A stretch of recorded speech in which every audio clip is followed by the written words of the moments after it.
Saya atau Dia bab 34. Masa depan Yayu akan terjamin. Nani duduk manis di sebuah sofa yang ada di guest room, menyandarkan tubuhnya di sofa sembari menikmati kemewahan hotel itu. Matanya terus menyisir ruangan dan orang-orang yang berlalu lalang di lobi. Lama sekali, gumamnya yang sudah bosan. Orang kaya, kalau dandan memang berbeda dengan orang susah. Alis sudah bagus-bagus dihilangkan.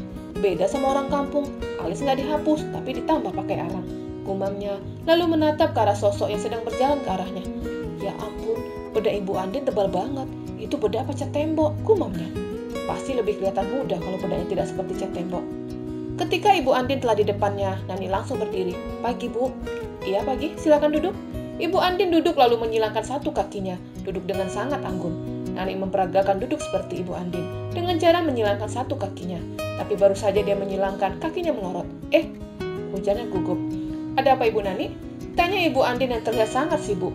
Wanita itu terus berkutat dengan iPad-nya. Ini mengenai acara semalam. Oh iya, gaun untuk pertunangan belum saya siapkan.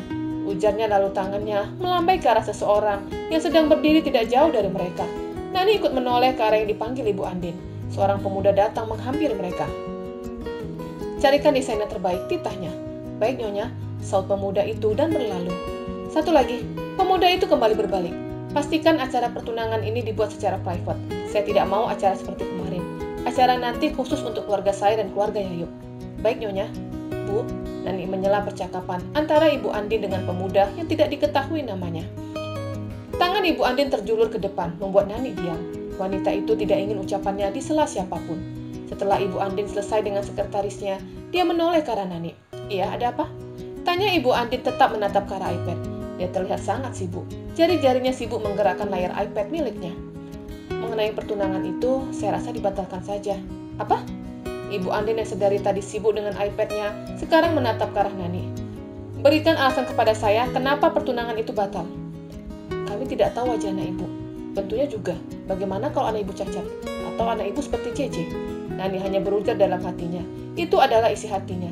Tapi ketika berhadapan dengan Ibu Andin, dia sangat gugup. Aura Ibu Andin sangat berbeda dengan Ibu Ana, orang tua Adlan. Rasanya ketika berbicara dengan wanita itu tidak bisa panjang. Anak saya sebenarnya sudah mempunyai kekasih, sahutnya bohong. Semoga dia tidak memintaku untuk membawa JJ. Sebenarnya, Ibu Andin menekan perkataannya membuat Nani gemetar. Ini perhiasannya. Nani menyerahkan kotak perhiasan ke pemiliknya. Dia meletakkan di atas meja tepat di depan wanita itu. Masih lengkap, Ibu bisa mengecek, ujarnya. Jika Yayu sudah bertunangan, kenapa Ibu menerima?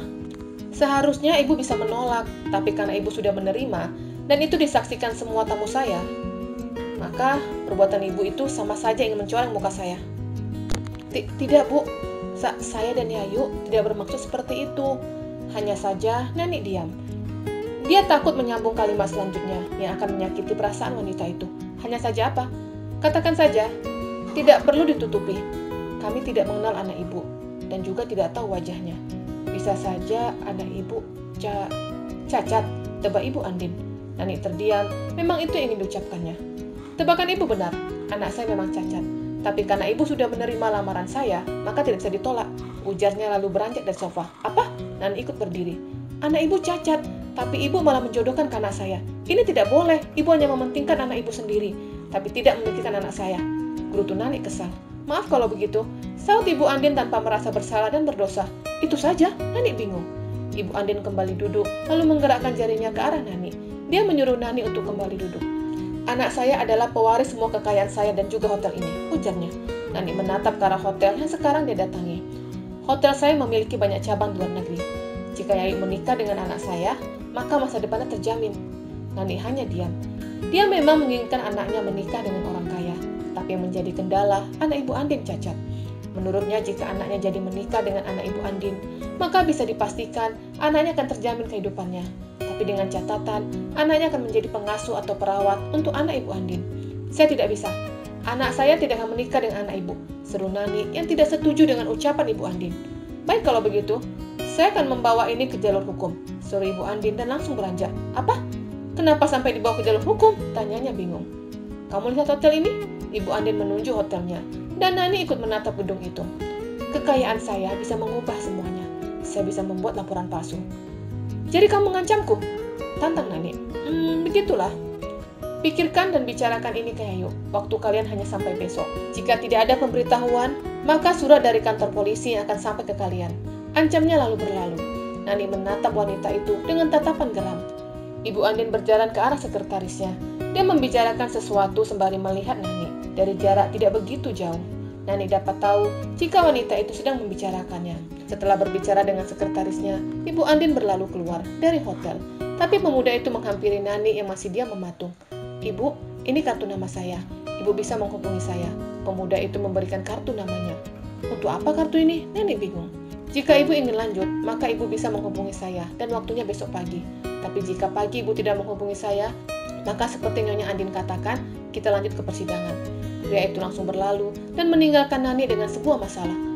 Teriaknya kencang. Tak peduli jika dia sedang berada di hotel. Teriakannya membuat semua orang yang ada di lobi menatapnya. Anakku akan menikah dengan pria cacat. Dasar bodoh Nani, dia menutupi kebodohannya. Jika dia mendengar ucapan anaknya, maka masalah tidak akan terjadi. Dan yang dihadapinya sekarang wanita kaya raya. Sedangkan dia orang kaya baru. Itu pun kekayaan yang didapat dari kelicikan anak sulungnya. Nani segera keluar dari hotel dan kembali ke tempat kos anaknya. Di dalam kamar anaknya, dia memikirkan semua ucapan Ibu Andin. Duh, mana Dodit mau nikah? Aku masih di sini. Jika ada bapak, pasti tidak seperti ini. Bagaimana ini? Nani memijat dahinya. Ucapan Ibu Andin membuat tensinya naik. Kepalanya rasanya berputar. Pusingnya. Gumamnya lalu membaringkan tubuh di kasur anaknya yang kecil. Sementara itu, Siti sedang bersiap-siap keluar dari rumah sakit. Bobby masih berada di sana, menemaninya. Begitupun dengan Gigi juga ada di sana. Hanya saja tidak ada Adlan. Bobby, terima kasih karena sudah menjaga Siti, ujar Gigi. Tidak perlu berterima kasih, aku senang membantu. Sahutnya sembari melirik Siti yang sedang memakai sendal. Kalau begitu kami balik, ujar Gigi. Dengan siapa kalian pulang? Tanya Bobby. Sopir, sahut Gigi singkat. Aku bisa mengantar kalian? Entah kenapa, dia merasa ingin lebih dekat dengan Siti. Tidak usah, kamu kan capek. Tadi malam pasti tidurmu tidak nyenyak, tolak Gigi. Lalu membawa Siti keluar dari ruang rawat inap. Bobby hanya menghela nafasnya. Dia mengikuti kedua wanita itu dari belakang. Wang, aku pulang ke ruko saja. Loh kenapa? Di ruko kamu sendirian. Nanti kamu... Kiwang khawatir Siti akan melakukan tindakan bodoh lagi. Enggak, Wang. Aku tidak akan bunuh diri. Aku tobat. Rasanya dada ini sangat sakit ketika meminum cairan pembersih WC. Setelah aku pikir-pikir, bunuh diri malah membuatku tidak diterima Allah. Jadi, aku harus siap dengan keputusan yang telah dibuat Mas Paijo. Walaupun berat, aku siap menjadi janda, ujarnya. Siti, Gigi langsung memeluk sahabatnya. Bobby yang ada di belakang mendengarkan itu semua. Dia lega mendengar ucapan Siti yang telah bisa menerima semuanya. Bersambung.